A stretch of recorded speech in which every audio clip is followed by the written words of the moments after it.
समंतु मुनि ने कहा, राजन,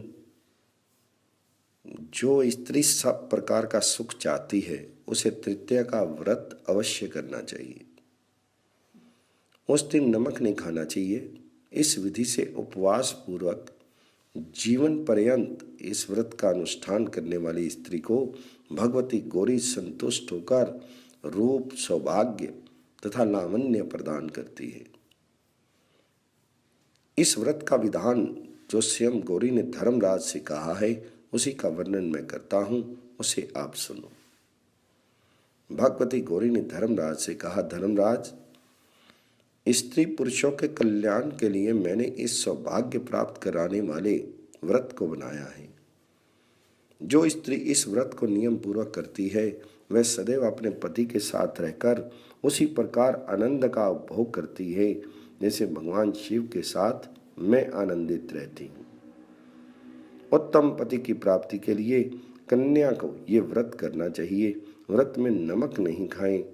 स्वर्ण की गौरी प्रतिमा स्थापित करके भक्ति पूर्वक एकाग्रचित होकर गौरी का पूजन करें। गौरी के लिए नाना प्रकार के नैवेद्य अर्पित करने चाहिए। रात्रि में लवण रहित भोजन करके स्थापित गौरी प्रतिमा के समक्ष शयन करें।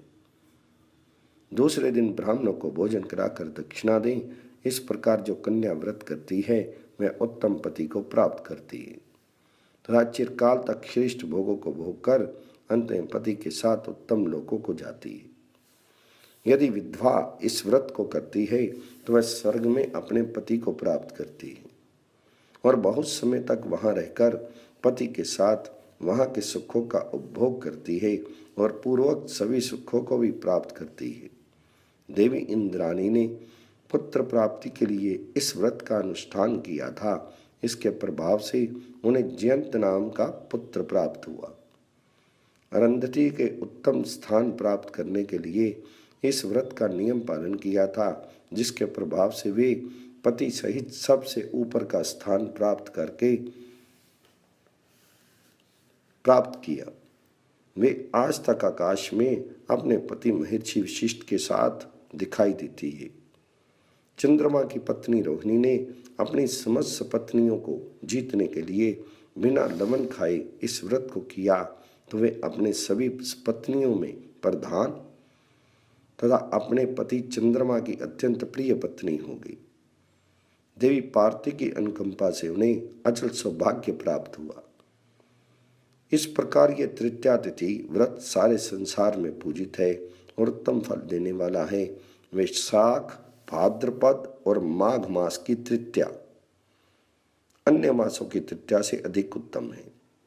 जैसे माघ मास तथा भाद्रपद मास की तृतीया स्त्रियों को विशेष फल देने वाली है, वैशाख मास की तृतीया सामान्य रूप से सबके लिए है। ये साधारण तृतीया है। माघ मास की तृतीया को गुड़ तथा लवण का दान करना स्त्री पुरुषों के लिए अत्यंत श्रेष्ठकर है। भाद्रपद मास की तृतीया में गुड़ के बने अपूप और मालपुआ का दान करना चाहिए। भगवान शंकर की प्रसन्नता के लिए माघ मास की तृतीया को मोदक और जल का दान करना चाहिए। वैशाख मास की तृतीया को चंदन मिश्रित जल तथा मोदक के दान से ब्रह्मा तथा सभी देवता प्रसन्न होते हैं। देवताओं ने वैशाख की तृतीया को अक्षय तृतीया कहा है। इस दिन अन्न, वस्त्र, भोजन, स्वर्ण और जल आदि का दान करने से अक्षय फल की प्राप्ति होती है। इसी विशेषता के कारण इस तृतीया का नाम अक्षय तृतीया है। इस तृतीया के दिन जो कुछ भी दान किया जाता है वह अक्षय हो जाता है और दान देने वाला सूर्य लोक को प्राप्त करता है।